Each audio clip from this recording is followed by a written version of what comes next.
اللہ کے ذکر سے انسان کا دل ہمیشہ تازہ اور فریش رہتا ہے۔ اس کی مثال ایسے ہے جیسے ایک اگر بکرے کا گوشت کاٹا جائے تو فریش ہوتا ہے۔ اگر کچھ وقت تک پڑا رہے، اگر اس کو فریج میں نہ رکھا جائے تو وہ گل سڑ جاتا ہے۔ تو انسان کے دل کی مثال بھی کچھ ایسے ہی ہے۔ اگر انسان ایک مسلمان اللہ کے ذکر سے ہر وقت اللہ تعالیٰ کو یاد کرتا رہے تو اس کا دل ہمیشہ صاف اور گندگی سے پاک رہتا ہے، اور اس دل میں شیطان کی طاقت بہت کم ہوتی ہے، جس کا دل ہمیشہ اللہ کے ذکر سے مصروف رہتا ہے۔ ذکر سنت کے مطابق کرنا واجب ہے۔ آئیے پہلے دیکھتے ہیں قرآن میں اللہ تعالیٰ ذکر اللہ کے بارے میں کیا فرماتے ہیں۔ اللہ تعالیٰ سورۃ بقرہ کی آیت نمبر 198 میں اللہ تعالیٰ فرماتے ہیں وَاذْكُرُوهُ كَمَا هَدَاكُمْ وَإِن كُنتُم مِّن قَبْلِهِ لَمِنَ الضَّالِّينَ، اور تم اسے اس طرح یاد کرو جس طرح اس نے تمہیں ہدایت دی، اور یقیناً اس سے پہلے تم گمراہوں میں سے تھے۔ پھر اللہ تعالیٰ دوسری جگہ فرماتے ہیں سورۃ بقرہ کی آیت نمبر 239 میں فَاذْكُرُوا اللَّهَ كَمَا عَلَّمَكُم مَّا لَمْ تَكُونُوا تَعْلَمُونَ، بس اللہ کو یاد کرو جس طرح اس نے تمہیں وہ کچھ سکھایا جو تم نہیں جانتے تھے۔ پھر اللہ ایک اور جگہ فرماتے ہیں سورۃ الاعراف کی آیت نمبر 205 میں وَاذْكُرُوا رَبَّكَ فِي نَفْسِكَ تَضَرُّعًا وَخِيفَةً وَدُونَ الْجَهْرِ مِنَ الْقَوْلِ بِالْغُدُوِّ وَالْآصَالِ وَلَا تَكُن مِّنَ الْغَافِلِينَ۔ اور اللہ تعالیٰ اپنے نبی سے فرما رہے ہیں، اور اے نبی اپنے رب کو صبح شام اپنے دل میں یاد کیجیے، عاجزی سے اور ڈرتے ہوئے، پست اور ہلکی آواز سے، اور آپ غافلوں میں شامل نہ ہوں۔ پھر قرآن کی کچھ ایسی آیات ہیں جس میں ذکر کی اہمیت اور فضیلت بیان کی گئی ہے، جیسے سورۃ بقرہ کی آیت نمبر 152 میں اللہ تعالیٰ فرماتے ہیں فَاذْكُرُونِي أَذْكُرْكُمْ وَاشْكُرُوا لِي وَلَا تَكْفُرُونِ، تم اب مجھے یاد کرو، میں تمہیں یاد کروں گا، اور تم میرا شکر کرو اور میری ناشکری نہ کرو۔ اسی طرح اگر سورۃ احزاب کی آیت نمبر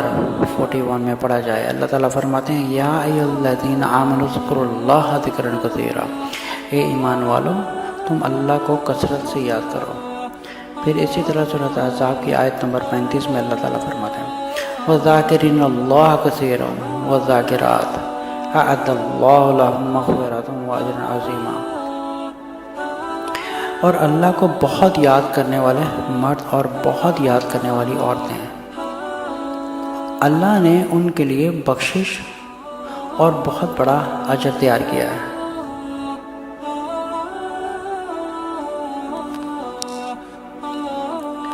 رسول صلی اللہ علیہ وسلم احادیث میں بیان کرتے ہیں، صحیح بخاری کی حدیث نمبر 6407 میں مثل الذی یذکر ربہ والذی لا یذکر ربہ مثل الحی والمیت، اس شخص کی مثال جو اپنے رب کا ذکر کرتا ہے اور اس کی جو اپنے رب کا ذکر نہیں کرتا ایسی ہے جیسے زندہ اور مردہ شخص۔ رسول صلی اللہ علیہ وسلم جامع ترمذی کی روایت نمبر 3377 میں فرماتے ہیں الا انبئکم بخیر اعمالکم وازکاها عند ملککم وارفعها فی درجاتکم وخیر لکم من انفاق الذهب والورق وخیر لکم من ان تلقوا عدوکم فتضربوا اعناقهم ويضربوا اعناقكم قالوا بلى قال ذکر اللہ تعالی، کیا میں تمہیں ایسا عمل نہ بتاؤں جو تمہیں سب اعمال سے بہتر ہے اور تمہارے شہنشاہ کے ہاں سب سے زیادہ پاکیزہ ہے اور تمہارے درجات میں سب سے زیادہ بلند ہے، اور تمہارے لیے سونا چاندی صدقہ کرنے سے زیادہ بہتر ہے، اور تمہارے لیے اس سے بھی زیادہ بہتر ہے کہ تمہارا مقابلہ تمہارے دشمن کے ساتھ ہو اور تم ان کی گردنیں اڑاؤ اور وہ تمہاری گردنیں اڑائیں۔ صحابہ نے عرض کی کیوں نہیں، ایسا عمل تو ضرور بتائیں۔ آپ نے فرمایا وہ ہے اللہ تعالیٰ کا ذکر۔ اسی طرح صحیح بخاری کی روایت نمبر 7405 میں رسول صلی اللہ علیہ وسلم فرماتے ہیں یقول اللہ تعالی انا عند ظن عبدی بی وانا معه اذا ذکرانی وان ذکرانی فی نفسی ذکرتہ فی نفسی وان ذکرانی فی ملائی ذکرتہ فی ملائی خیر منہم وان تقرب شبرا الی تقربت الیہ ذراعا وان تقرب الی ذراعا تقربت الیہ باعا وان اتانی یمشی اتیتہ ہرولا۔ اللہ فرماتا ہے میں اپنے بندے کے اس یقین کے مطابق ہوں جو وہ میری بابت رکھتا ہے جیسے وہ گمان کرتا ہے، اور میں اس کے ساتھ ہوتا ہوں جب وہ مجھے یاد کرتا ہے۔ اگر وہ مجھے اپنے دل میں یاد کرے تو میں اسے اپنے دل میں یاد کرتا ہوں، اور اگر وہ مجھے کسی محفل میں یاد کرے تو میں اسے ایسی محفل میں یاد کرتا ہوں جو ان کی محفل سے زیادہ بہتر ہے۔ اور اگر وہ ایک بالشت میرے قریب آئے تو میں ایک ہاتھ اس کے قریب آتا ہوں، اور اگر وہ ایک ہاتھ میرے قریب آئے تو میں اس کے دونوں بازوؤں کے پھیلاؤں کے برابر قریب آتا ہوں، اور اگر وہ چلتا ہے میرے پاس آتا ہے تو میں دوڑتا ہوں اس کے پاس آتا ہوں۔ اسی طرح جامع ترمذی کی روایت نمبر 3375 میں رسول صلی اللہ علیہ وسلم نے فرمایا حضرت عبداللہ بن بصر رضی اللہ عنہ فرماتے ہیں کہ ایک آدمی نے کہا اے اللہ کے رسول، اسلام کے احکام زیادہ ہونے کی وجہ سے مجھ پر بھاری ہو گئے، لہٰذا آپ مجھے کوئی ایسی چیز بتائیں جو تھوڑی ہو اور ثواب میں زیادہ ہو، جسے میں مضبوطی سے پکڑ لوں۔ آپ نے فرمایا لا یزال لسانک رطبا من ذکر اللہ، تمہاری زبان ہمیشہ اللہ کے ذکر سے تر رہے۔ سنن ابی داؤد کی روایت میں رسول صلی اللہ علیہ وسلم فرماتے ہیں من قعد مقعدا لم یذکر اللہ فیہ کانت علیہ من اللہ اعتراضا ومن اتعظ متجعا لم یذکر اللہ فیہ کانت علیہ من اللہ اعتراضا۔ جو شخص کسی ایسی جگہ بیٹھا جس میں اس نے اللہ تعالیٰ کو یاد نہ کیا تو وہ نشست اس کے لیے اللہ تعالیٰ کی طرف سے بہت سے نقصان ہوگی،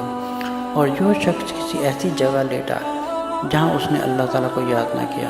تو وہ لیٹنا اس کے لیے اللہ تعالیٰ کی طرف سے بہت سے نقصان ہوگا۔ اسی طرح جامع ترمذی کی روایت نمبر 3380 میں رسول صلی اللہ علیہ وسلم فرماتے ہیں ما جلس قوما مجلسا یذکر اللہ فیہ ولم یصلوا علی نبیہم الا کان علیہم اعتراضا فإن شاء عذبهم وإن شاء غفر لهم۔ لوگ جب کسی ایسی محفل میں بیٹھے ہیں جس میں نہ اللہ کو یاد کریں نہ اپنے نبی پر درود بھیجیں تو وہ محفل ان کے لیے بہت سے نقصان ہوگے، پھر اگر اللہ تعالیٰ چاہے تو انہیں عذاب دیں اور اگر چاہے تو انہیں معاف کر دیں۔ سنن ابی داؤد کی روایت نمبر